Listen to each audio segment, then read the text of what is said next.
Hello, আমি মৌমিতা। আর এই যে দেখছো, এটা আমার ঘর। আজ সকাল সকাল অনেক তাড়াতাড়ি ঘুম থেকে উঠেছিলাম।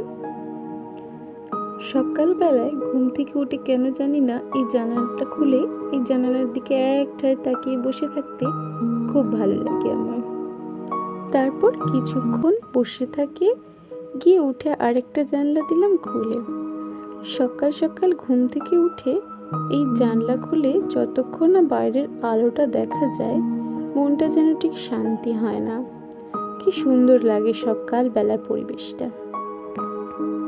দেখো, এখন বর্ষাকাল বলে চারিদিকটা কেমন জলে ভর্তি। এই পুকুরটাতেই কিছুদিন আগে না একদম অল্প জল ছিল, এখন যেহেতু বর্ষাকাল তাই পুরো জলে ভর্তি। এবার একটু বাইরের দিকে এলাম হাঁটাহাঁটি করতে। কি সুন্দর না লাগে এই সকালের পরিবেশটা, দেখো তাই না? চারিদিকটা পাখির ডাক, ফাঁকা রাস্তা, কি স্নিগ্ধ মনোমুগ্ধকর এই সকালবেলাটা। আমার তো খুব ভালো লাগে। চারিদিকে বর্ষার জলে পুকুরগুলো থই থই করছে। একটু পরেই আমি রাস্তা থেকে বাড়ি চলে আসি, আর বাড়ি এসে শুনি বাবা কিছু মাছ কিনেছে, সেগুলোই যাবে মাঠের পুকুরে ছাড়তে। তো আমিও চললাম বাবার পিছু পিছু। দেখো কি অবস্থা আমাদের এখানে, কতটা কষ্ট করে সবাইকে এই রাস্তা দিয়ে মাঠে যেতে হয়, মানে যারা প্রতিনিয়ত মাঠে যেতে হয়, যাদেরকে প্রত্যেক দিন। বাবা এক প্রকার প্রথমে রাজিই হচ্ছিল না আমাকে নিয়ে আসার জন্য। আমি কিছুটা জোর করেই বাবার সাথে এলাম। যাই হোক, দেখো কি অবস্থা, কতটা করে জল জমে গেছে। বর্ষার সময় যদিও এটাই স্বাভাবিক, সব জায়গায় এমন হয়ে যায়। তো ওই যে এসে গেছি, ওই যে ওটা আমাদের মাঠ। বাবা তো কত আগেই এগিয়ে এগিয়ে চলে যাচ্ছিল, কিন্তু আমি না মোটেই হাঁটতে পারছিলাম না। যাই হোক, কোনো ক্রমেই পৌঁছে গেছি মাঠের কাছে। আমার হাঁটতে সত্যিই খুব প্রবলেম হচ্ছিল, কারণ আমার পায়ে না ছিল গামবুট, যে জুতোটা ছিল অনেকটা বড় আর প্রচণ্ড ভারী, সেজন্য ওটা পরে যেতে আমার খুবই প্রবলেম হচ্ছিল। যাই হোক, দেখো কোনো ক্রমে আমি পৌঁছে গেছি আমাদের ভেড়িতে। আমাদের বাড়িতে না প্রচুর জবা গাছ, কলা গাছ এগুলো আছে। আর ওই যে দেখো নেট দিয়ে ঘেরা, এই যে এই পুকুরটাতেই বাবা আজকে মাছগুলো ছাড়বে। হঠাৎ করেই আজ সকালে বাবা মাছগুলো কিনে ফেলে আর বলে যে মাঠের পুকুরে ছাড়বো। সেই মতো মাছগুলো নিয়ে চলে এসেছি আমি আর বাবা। এইভাবে করে নাকি মাছগুলোকে ছাড়তে হয়। মাছগুলো যদি সব মরে যাচ্ছিল।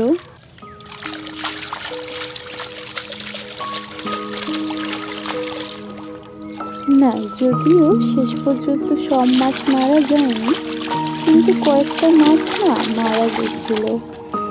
তাও বাবা চেষ্টা করছিল সাবধানে মাছগুলোকে ছাড়ার। তো অর্ধেক মাছই মরা দিয়েছে।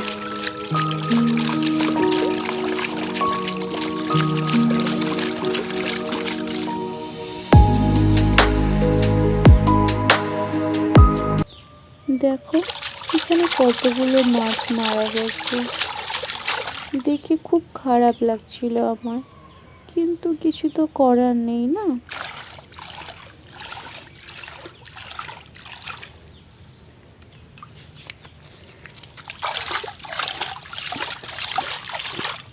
যে মাছগুলো ভালো ছিল সেই মাছগুলো ছেড়ে দেওয়ার পর যে মাছগুলো মারা যাচ্ছিল, বাবা অনেক চেষ্টা করছিল সেই মাছগুলোকে বাঁচানোর জন্য। দেখো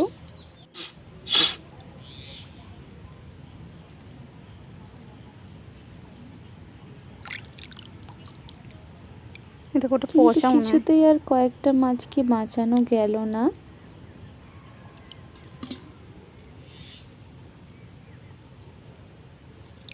এবারেই দেখো কি কাণ্ড, মাছগুলোকে হাঁড়িতে তুলে দেওয়ার পর বাবা যেই জল থেকে পাটা তুললো, এই দেখো এটা কত বড় যোগ আমার বাবার পায়ে। অনেকটা কেটে দিয়েছিল, অনেকটা রক্ত বের হচ্ছিল বাবার পা থেকে। তারপরে বাবা একটু মেলিয়ে পাতা ছিঁড়ে ওখানটায় দিয়ে দিচ্ছিল, কারণ রক্ত বন্ধই হচ্ছিল না। আমাদের এখানে না অনেক লোক মাঠে আসে, জানো তো, এত জল হওয়ার সত্ত্বেও অনেক লোককে মাঠে আসতে হয়। ওই যে দেখো দূরে, ওই যে গরু বাঁধা, ওই যে, আর ওই যে একটা লোক আসছে, ওনারা গরু আনতে আর ঘাস কাটতে মাঠে আসে। এই যে দেখো এদিকটা আকাশটা কি মেঘলা করে এসেছে, মনে হচ্ছে এক্ষুনি বৃষ্টি আসবে।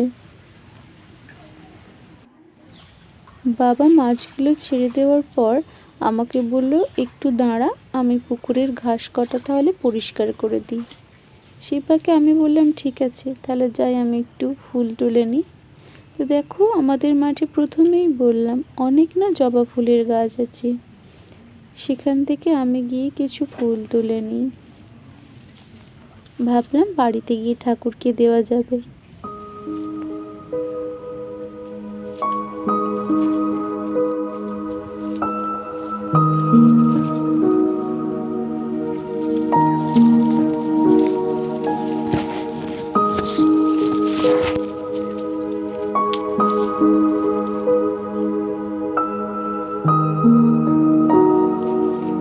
ভেড়ির এই দিকটা না অনেক জবা ফুলের গাছ আছে, কিন্তু ফুল তেমন একটা ফোটেনি। ওই যে দূরে ওই যে জবা গাছের ঝাড়টা, ওখানে না অনেক জবা ফুল ফুটেছিল, কিন্তু এত বন জঙ্গল যে আমি ওখানে যেতে পারছিলাম না। বাবা আমাকে যেতে বারণ করছিল, তাই আর গেলাম না। এখানে যেটুকু পেলাম সেটুকুই রাখলাম।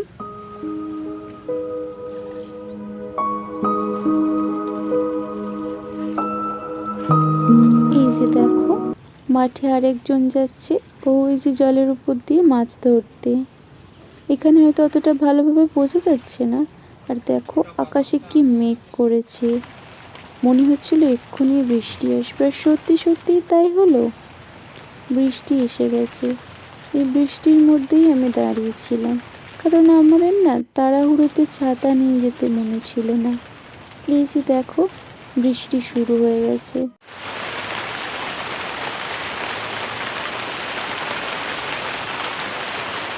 কি জোরে জোরে বৃষ্টিটাই না পড়ছিল।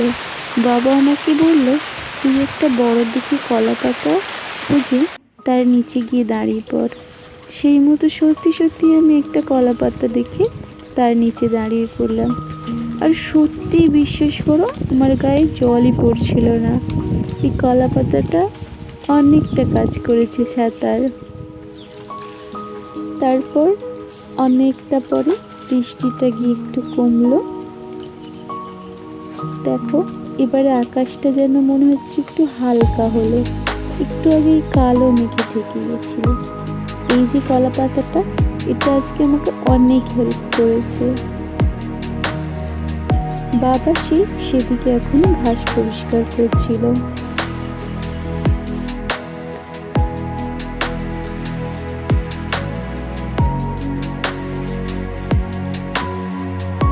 এখানে দেখো আমাদের কলা গাছে একটা কলার ফুল ধরেছে। আমার না এই মেঘটা তো খুবই ভালো লাগে। যাই হোক, তারপরে বাবা বলল চলো এবার বাড়ি যাব। তাই আমি আর বেশি দেরি না করে বাবার ওখানে দেখতে গেলাম যে বাবার আর কতটুকু বাকি। তারপর ওখান থেকে চলে এলাম।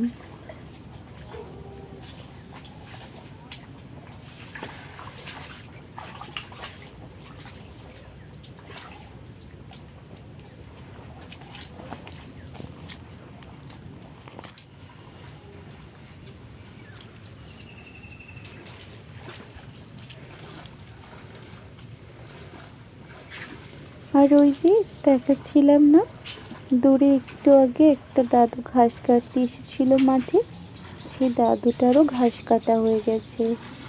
উনি এবার বাড়ির পথ ধরেছে, মাথায় ঘাসের বোঝা নিয়ে।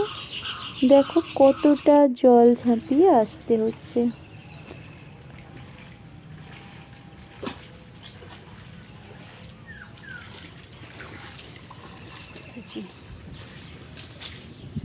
খাঁচায় মাছ কই? এর মধ্যে ঘাস কাটা হয়ে গেল। হ্যাঁ হ্যাঁ, এই কটা ঘাস গরু তো একদিনেই খেয়ে নেবে। ওই বাছুরটা দিই।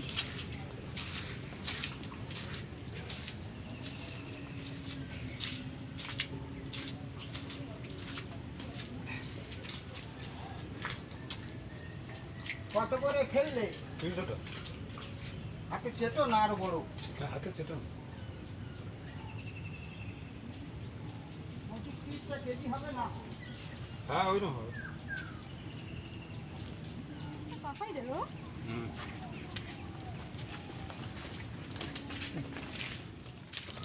যেতে পারবো। এই জুতো কি পরতে ভালো লাগে না, আমি এমনি ভাব যাবো, জুতো পরলে বরং অসুবিধা হয়।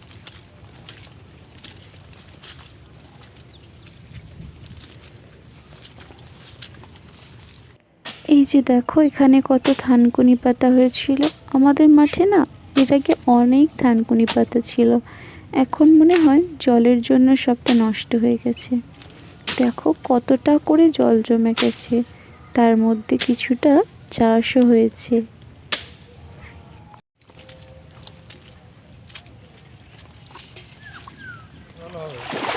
আরো এই পর্যন্ত। কত দূর হবে? এই আমার কোমর পর্যন্ত। বাবা বলছিল এরপরে নাকি জলটা আরও বেড়ে যাবে। আমি তো শুনে অবাক। এখনই দেখো আমার হাঁটু পর্যন্ত জল। আর এই যে দেখো এদিকে জলে কত শাপলার পাতা হয়েছে। এগুলো থেকে না কিছুদিন পরে খুব সুন্দর সুন্দর ফুল হ্যাঁ, ওই হবে। জন্য এই লোকটা আর নৌকায় করে করে মাঠ যায়। যখন না শাপলা ফুলে ভরে যায়, দেখতে অপূর্ব সুন্দর লাগে। যে জলের দাম আছে ওই এই যে দেখো এটা একটা শাপলার পাতা। পড়ে যাবে কোথাও।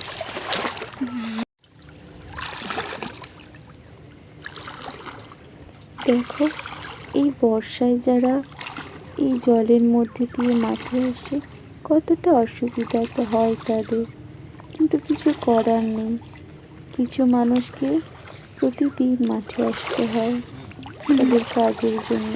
কেউ কেউ গরু বাঁধতে আসে, কেউ কেউ গরুর জন্য ঘাস কাটতে আসে, কেউ মাছ ধরতে আসে, আবার কেউ চাষ করতে আসে।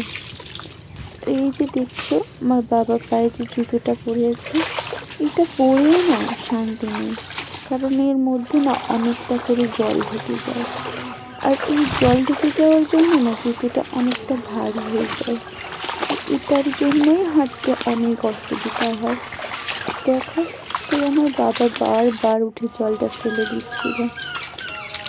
এখানকার রাস্তার অবস্থাটা দেখো, এই কাদা মেখে মেখে কত লোককে মাঠে আসতে হয়।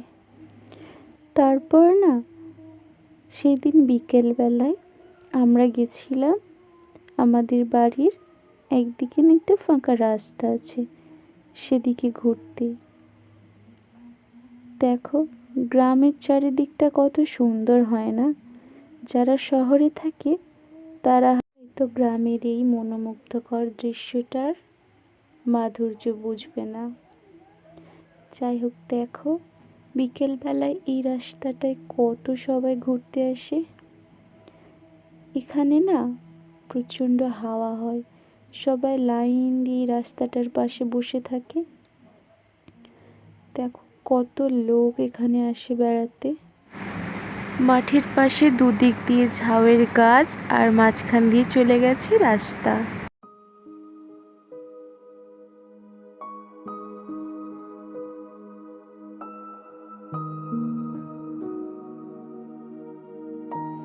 আমাদের এদিকটায় না কয়েকটা পানির বরজও আছে। ওই দেখো ওই যে ঘেরা জায়গাটা আছে ওর মধ্যে পানির চাষ হয়।